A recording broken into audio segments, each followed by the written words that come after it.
언제부터인지 사람들이 말과 글을 표현할 때 줄여 쓰는 유행이 생겼습니다. 문화상품권을 문상이라고 한다든지 취업준비생을 취준생이라고 한다든지 말이죠.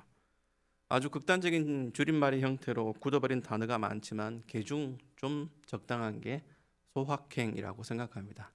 소소하지만 확실한 행복을 줄여서 소확행입니다. 말 그대로 별거 없습니다. 소소한 데서 취향에 맞는 것, 자기만의 작은 공간 정도에서 행복을 만끽합니다. 그런데 그 중에 꼭 빠지지 않는 게 음식입니다. 무엇이든지 입에 물고 행복을 찾으려고 하는 거죠. 사람들의 관심사를 물으면 요즘엔 코로나라고 대답할 겁니다. 그 이전에는 경제나 돈벌이였겠죠. 기타, 결혼, 출산, 차별 등 세상에는 관심사가 즐비합니다. 그러나 기원전이든 21세기이든 인간의 원초적인 관심사는 별거 없습니다. 배부르고 등 따시면 됩니다. 좀 더 해봤자 좀 더 맛있는 거, 입맛에 맞는 음식, 포근함의 정도입니다. 그게 바로 인류 공통의 소확행입니다. 반대로 소소하지만 미리미리 확실히 챙겨야 할 것도 있습니다. 건강이죠. 안타깝게도 대부분 사람은 건강을 잃은 후에야 챙깁니다. 조심할 줄 모릅니다.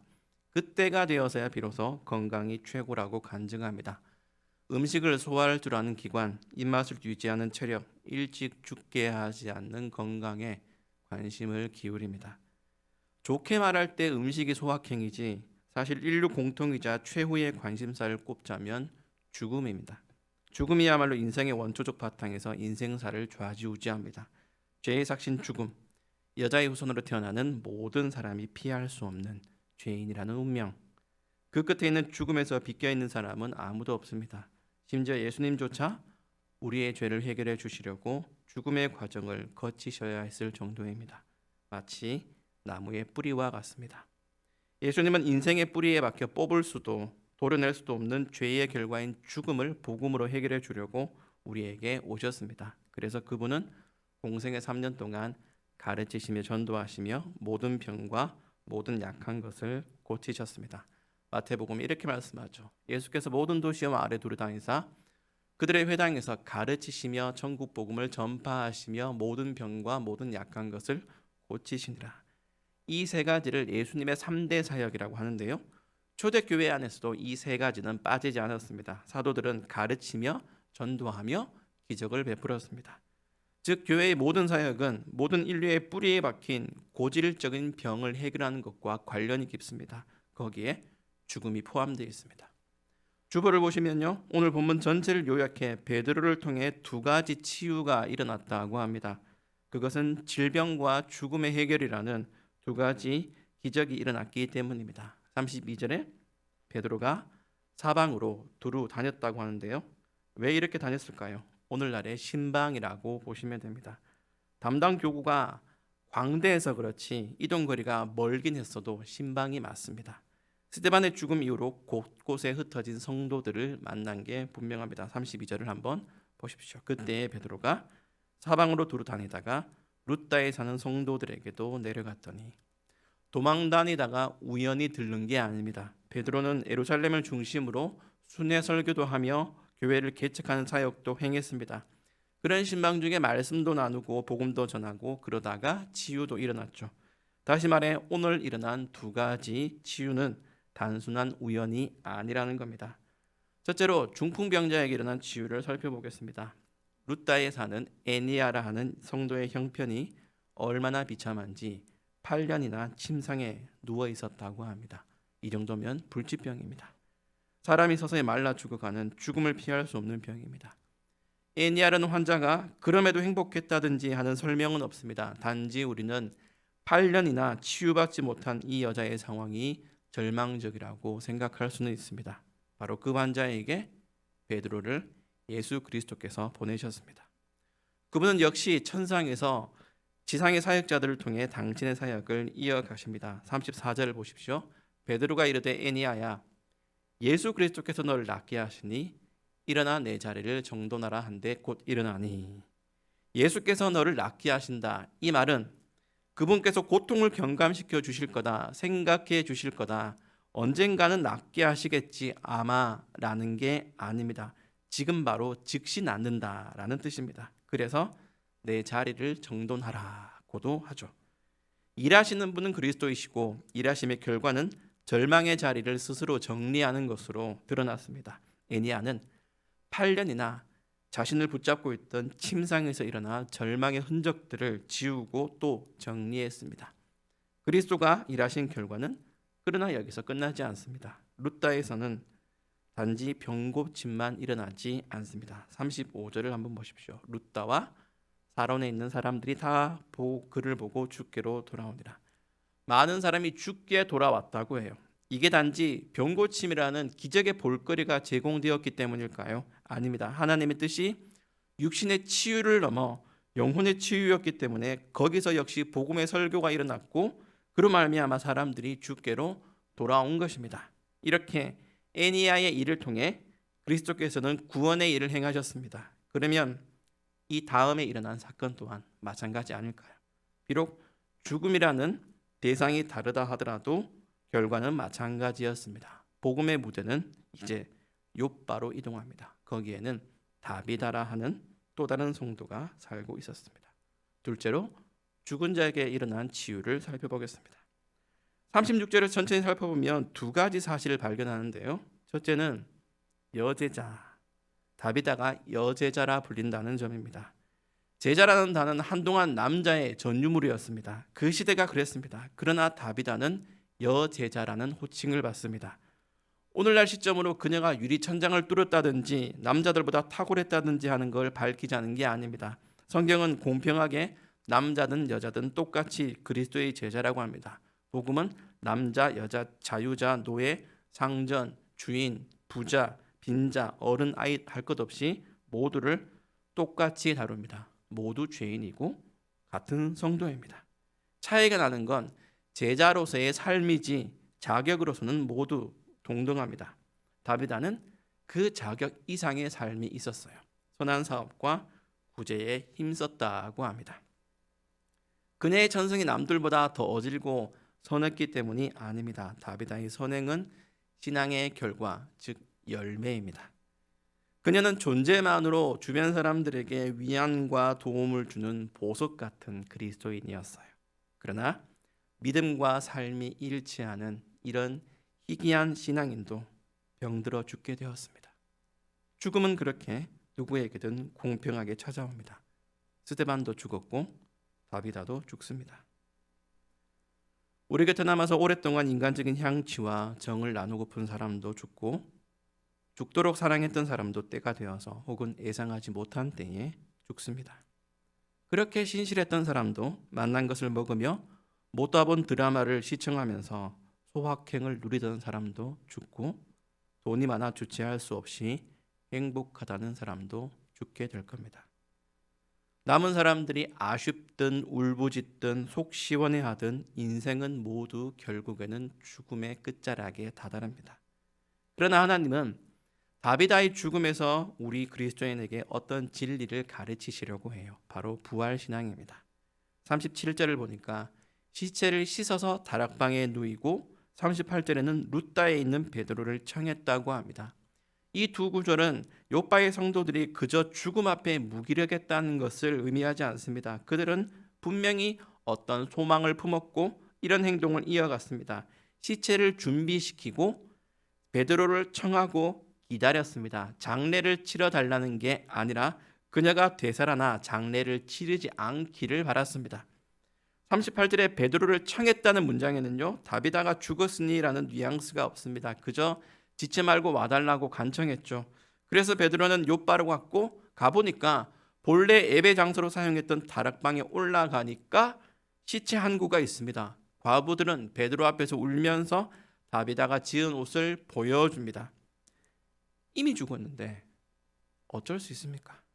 죽음은 아담과 하와 이후에 모든 인간에게 침투한 질병과 같습니다. 경건한 신자도 피할 수 없고 악한 죄인은 두말할 것도 없이 죽어야 합니다. 그러나 하나님은 죽음 이전에 유예 기간을 두셔서 모든 사람이 회개하여 주께로 돌아오기를 바라십니다. 그래서 본보기로 다비다를 살려주십니다. 복음 안에 죽음을 초월하는 무언가를 심어 보여주셨죠. 베드로는 그리스도께서 지시하시는 대로 사람들을 다 내보냈고 무릎을 꿇고 기도한 후에 시체에게 일어나라고 명령합니다. 그랬더니 그가 눈을 떠 베드로를 보고 일어나 앉는지라고 성경은 담백하게 묘사합니다. 그렇지만 정말 놀라운 사건이죠. 어떻게 죽은 자가 살아날 수가 있습니까?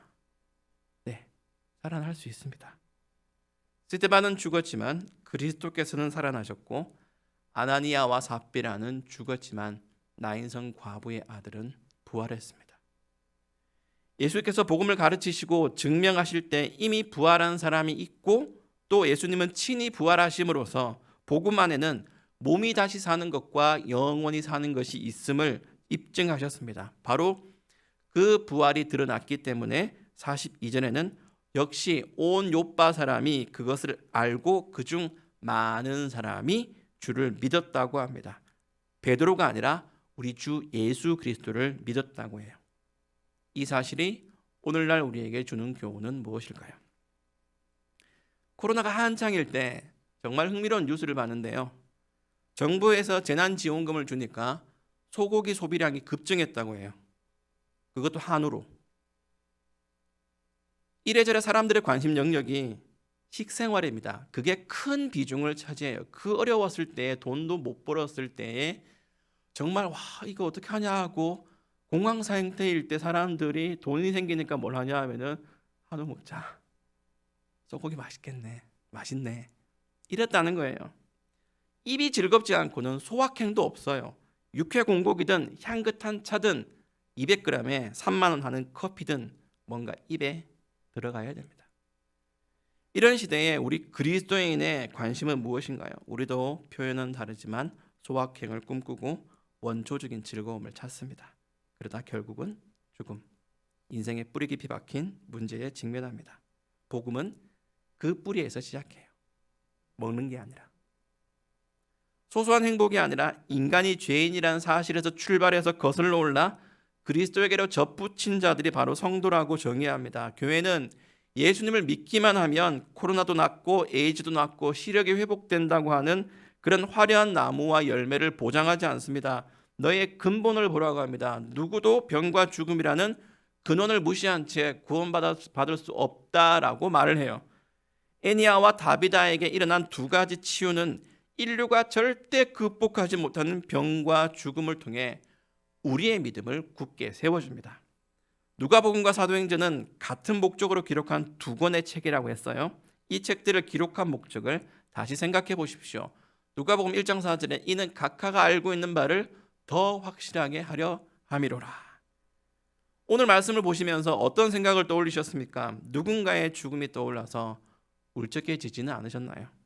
저도 다비다와 같은 인생을 사시다 간 어떤 분이 떠올라서 가슴 한쪽이 아리기도 합니다. 그러나 우리는 이 말씀을 통해 그런 아쉬움과 슬픔만 되새기면 안 됩니다. 오늘 본문에서는 근본적으로 치유가 일어났어요. 병도 나았고 죽은 자가 살아나기까지 했습니다. 불치병이 무조건 치유되고 기도만 하면 죽은 자가 당장 교회 안에서 부활하지는 않습니다. 우리 시대에도 신실한 성도는 죽고 그리운 존재들이 더 이상 곁에 남아있지 않을 때가 올 거예요. 그러나 그 현실을 뛰어넘어 우리가 알고 있는 바가 더 확실해집니다. 사람들이 내가 불행하다, 내가 슬프다 하고 여기는 원인이 뭘까요? 열등감, 약점, 상처, 갈등, 불면증 등 결국은 건강, 병과 죽음의 문제 때문입니다.